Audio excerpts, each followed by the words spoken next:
Hi guys, welcome back. I am Vivek Singhal from tradingwithvivek.com।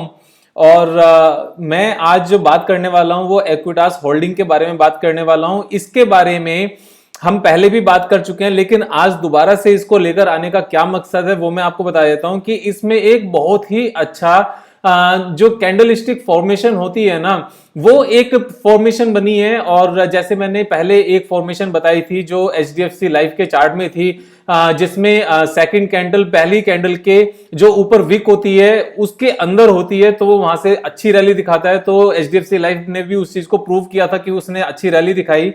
उसके बाद में काफी सारे व्यूअर्स ने उस चीज को एनालाइज भी किया और काफी स्टॉक्स उस हिसाब से निकले भी। तो यहां पर अगेन मैं एक फर्दर सेपरेट आपको कैंडलस्टिक फॉर्मेशन बता रहा हूं, जो दो तीन कैंडल्स का कॉम्बिनेशन होता है तो वो किस तरीके से काम करता है। तो यहां पर सबसे पहले तो मैं एक चीज बता दूं, सेम एक्विटास होल्डिंग को मैंने जो कवर किया था और जो मैंने इसके ऊपर एनालिसिस की थी वो अगर आप मेरी वीडियो पर, मेरे चैनल पर जाकर देखोगे और वीडियोस में जाकर देखोगे तो दिवाली के दिन मैंने इसके बारे में बात की थी।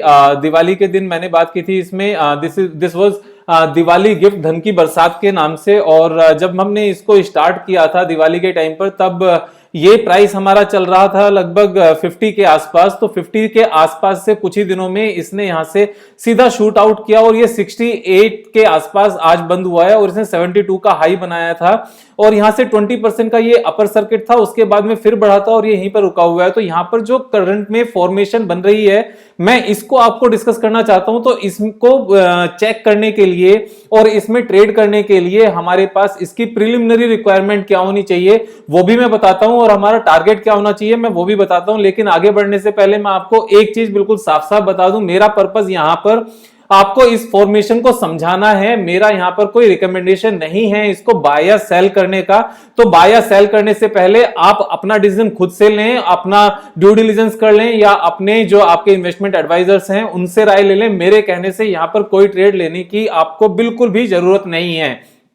तो जैसे हम आगे बढ़ते हैं, प्रिलिमिनरी रिक्वायरमेंट क्या क्या होनी चाहिए कि ये पहले से सीधा सीधा एक बहुत अच्छी रैली में आया हो। तो यहां पर ये अगर हम इसको देखें तो ये पहले से यहां से सीधा सीधा रैली दिखाया है इसने और ये शार्प रैली इसने दिखाई है। तो इस तरह की फॉर्मेशन से पहले एक शार्प रैली होनी चाहिए। सेकेंड, जो इसका फर्स्ट रेसिस्टेंस है उस रेसिस्टेंस तक पहुंचने में एक अच्छा खासा गैप होना चाहिए। तो जो फर्स्ट रेसिस्टेंस है उस तक पहुंचने में यहां पर अच्छा खासा गैप है और इस बीच में जो यहां से यहां तक का टाइम है, जो ये हमारा एरिया है करंट प्राइस से लेकर और जो रेसिस्टेंस है इसके बीच में हमारा कोई भी रेसिस्टेंस नहीं होना चाहिए। ये सारा का सारा फ्री वे होना चाहिए। यानी कि आप इसको इस तरीके से समझ लो कि ये एक रेड लाइट थी और ये यहां पर ट्रैफिक का एरिया था और जैसे ही ये इसके बाहर से निकला यहां पर आकर रुका तो फिर से ये फॉर्मेशन क्या करती है कि यहां तक लेकर आती है। फॉर्मेशन है क्या, अब मैं आपको ये थोड़ा सा बता देता हूं। ये फॉर्मेशन है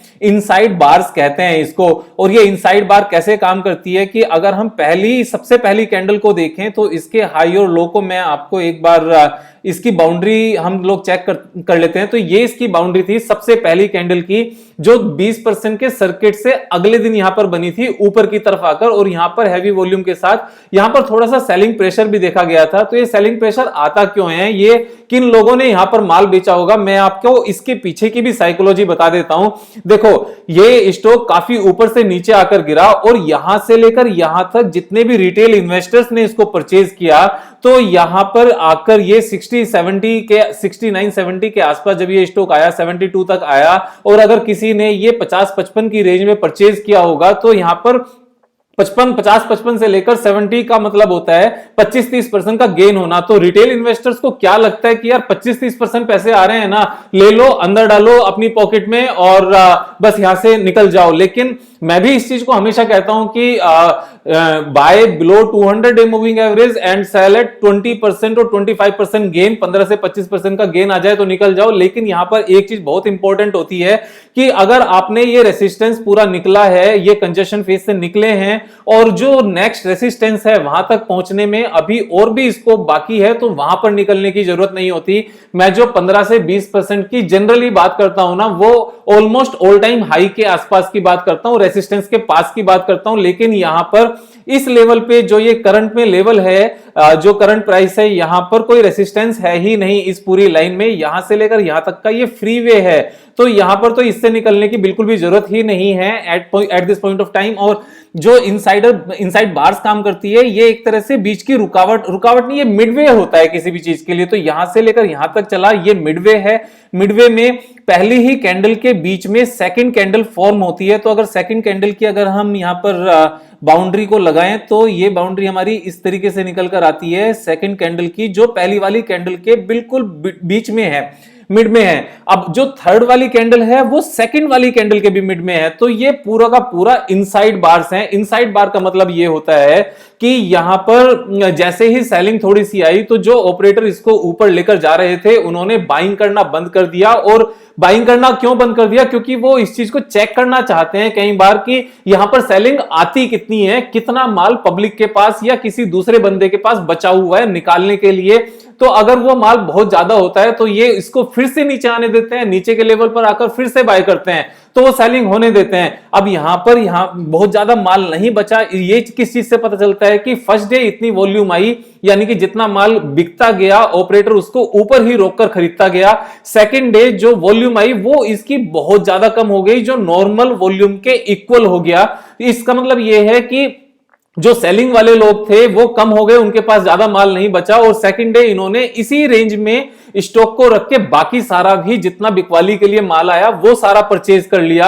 अब थर्ड डे आज की डेट में देखो, जब मार्केट डाउन साइड से बहुत ज्यादा प्लस में भी जाके बंद हुई, तो आज की जो वॉल्यूम है ना वो बाकी सारे डेज के वॉल्यूम से भी कम है। अगर आप देखो तो लोअर लेवल पर है। इसका मतलब यह है कि अब जितना भी माल बिकवाली के लिए आया था वो सारा का सारा खत्म हो चुका है। यानी कि जिन लोगों ने फंसा हुआ अपने आप को फील कर रहे थे, जो यहां पर परचेज किया था, उन लोगों ने यहां पर अपना सारा माल निकाल दिया है। अब ऑपरेटर क्या करेगा? ऑपरेटर को इस पर्टिकुलर शेयर को ऊपर ले जाने के लिए बहुत ज्यादा माल खरीदने की जरूरत नहीं पड़ेगी। उसने यहां पर चेक कर लिया कि अब माल यहां पे पब्लिक के पास नहीं बचा है, सेलिंग के लिए नहीं बचा है, तो इसको यहां से फर्दर ऊपर लेकर जाना बड़ा आसान हो जाएगा। और यहां से जो सीधा सीधा रेसिस्टेंस आता है ना, वो 115 का ही आता है, जो प्री पैंडेमिक सिचुएशन का रेसिस्टेंस था। उसके बाद ये कहां जाएगा वो बात बाद में आएगी कि यहां पर ये किस तरह का फॉर्मेशन बनाती है, जो चार्ट पैटर्न है किस तरह का फॉर्मेशन बनता है। लेकिन अभी तो यहां पर बिल्कुल साफ साफ है कि यहां से ये सीधा सीधा नॉन स्टॉप 115 की तरफ जाता है। तो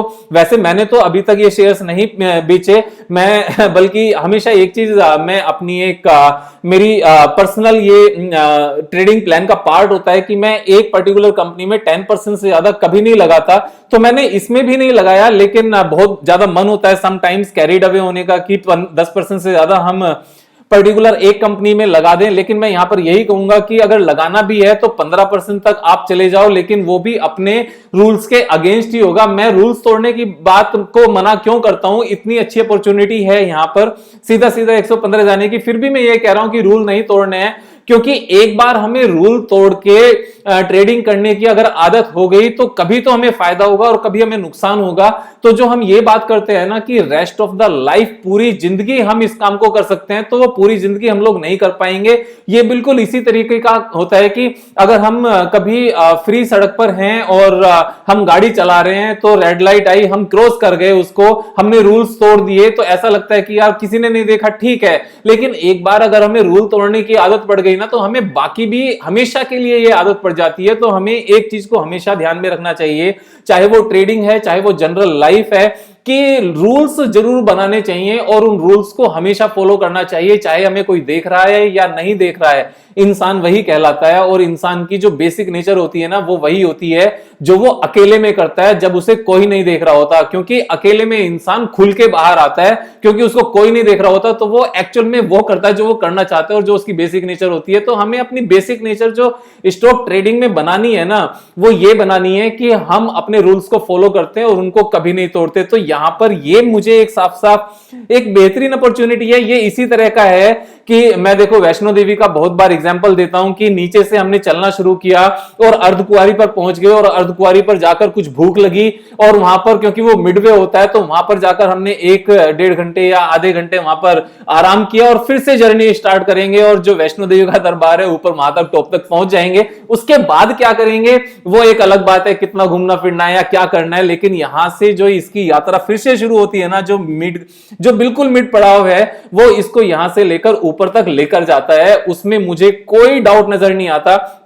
और अगर ये हम यहां से करंट से भी अगर हम बात करें कि कितना यहां से सीधा सीधा इसमें इंक्रीमेंट मींस जो इसके ऊपर जाने की जो गुंजाइश है वो कितनी है, मैं आपको बता देता हूं। यहां से हम इसको एक बार खींच लेते हैं करंट प्राइस से और ये हमारा रेसिस्टेंस है जो 115 के आसपास है, तो यहां से 68% का यहां से अभी भी सीधा सीधा उछाल है। और जो मुझे लगता है वो मैं आपको बता देता हूं कि जितना टाइम यहां से लेकर यहां तक लगा है ना उतना ही टाइम यहां तक लगना चाहिए। तो मेरे हिसाब से अगर मैं एक लाइन ड्रॉ भी करूं कि ये किस तरह का जा सकता है तो ये यहां से अगर जाता है और ये अगर इसको खींच के ऐसे भी लेके जाते हैं ना, इतना भी जाता है तो भी ये जनवरी 28 यानी कि अगले 2 महीने में यहां से 68% 78% तक का गेन यहां से मिल सकता है। इसमें ये बड़ी सिंपल सी एक कैलकुलेशंस हैं। अच्छा, मैं इस पे इतना बुलिश क्यों हूं उसका भी मैं रीजन बता देता हूं। मैंने वैसे पहले इसको बता चुका हूं और आपको बता भी देता हूं कि अगर इसको डिटेल में आपको करना है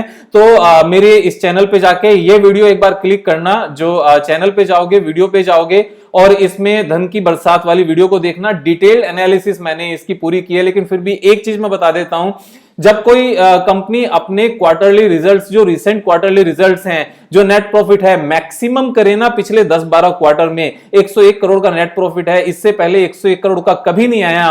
और जो रेवेन्यू है वो 430 करोड़ से बढ़ के 871 करोड़ तक हो गई है, जस्ट डबल हो गई है। तो जो एक ग्रोथ है ना, इस तरह की ग्रोइंग कंपनी अगर नीचे से चलना शुरू करे तो वो जल्दी से नहीं रुकती। और इसका यहां पे भी रुकना मुझे समझ नहीं आता। मैंने दिवाली पर बोला था कि ये यहां से मुझे लाइफ टाइम हाई नजर आता है अगली दिवाली तक, तो 52 रुपए पर हमने इसको एनालाइज किया था। 204 लाइफ टाइम हाई है, 4 गुने का स्कोप था। अगर हम करंट लेवल से भी बात करें ना तो 68 पे बाय करके अगर 204 जाता है तो भी यहां से 3 गुने होने का सीधा सीधा स्कोप है।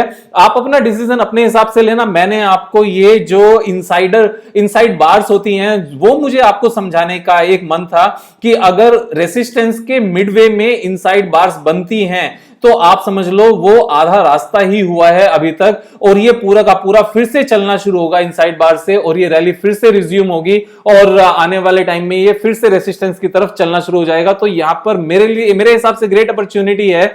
आप अपने हिसाब से करना, अगर दोस्तों के साथ शेयर नहीं किए तो उनको भी करना, उनको भी बोलना कि इस तरह से हम लोग एनालाइज कर सकते हैं चीजों को और इस तरीके से हम चार्ट को देखना लर्न कर सकते हैं। तो ये एक नई लर्निंग थी मेरे हिसाब से आपके लिए, जो मैंने आपको पहले बोला था कि नोटबुक बना लो और उसमें सारी लर्निंग को नोट करना शुरू करो। तो इस चीज को भी लर्निंग को नोट कर लेना और इस चीज को प्रैक्टिस करना वापस बाकी चार्ट्स पे। और जैसे मैंने कल बताया था कि निफ्टी यहां से नीचे आ गई है, अब क्या करें, तो मैंने यही चीज बोली थी कि मार्केट देखो इस तरह की नीचे की तरफ आती रहेगी। यहां से अगले 2-2.5 साल में मुझे मार्केट पूरी ऊपर नजर आती है और मतलब डबल होती नजर आती है 2-2.5 साल में। तो जैसे इसने यहां से रैली रिज्यूम की, आज वापस से जितने भी लोग शॉर्ट बैठे थे सबकी पिटाई कर दी। मैं इसीलिए कहता हूं कि भैया F&O में काम करने की जरूरत क्या है जब हमारे पास ग्रेट स्टॉक्स अवेलेबल हैं, मार्जिन पे काम करने की जरूरत क्या है और इंट्राडे करने की जरूरत क्या है। अगर हमें लगता है ना कि 30-40% साल का बहुत होता है तो उसके लिए F&O या इंट्राडे करने की कभी जरूरत नहीं होती। और मैं एक चीज बता दूं आपको, अगर हम सीधे सिर्फ इक्विटी में बाय करके और सेल करके अगर हम साल का 40% कमाते हैं ना तो हमारा 28 गुना पैसा हो जाता है 10 साल में, यानी कि 1 लाख रुपए के 28 लाख हो जाते हैं। सोच के देखना ये कितनी बड़ी फिगर होती है और कितनी शांति से इस तरीके इसके स्टॉक्स में जहां पर ग्रेट अपॉर्चुनिटी हो ना उस तरह से काम करके हम लोग पैसा कमा सकते हैं। मैं फिर भी एक चीज कहूंगा डिसिप्लिन को लेकर कि 10% से ज्यादा हमें एक स्टॉक्स में पैसे कभी नहीं लगाने चाहिए, ये मेरा कहना है। बाकी आप अपना डिसीजन अपने हिसाब से लोगे। सब्सक्राइब करना चैनल को, क्योंकि मैं डेली 5 बजे एक वीडियो लेकर आता हूं अपने और आपके ट्रेडिंग स्किल्स को इंप्रूव करने के लिए। I am Vivek Singhal from tradingwithvivek.com। Thank you so much, have a nice day.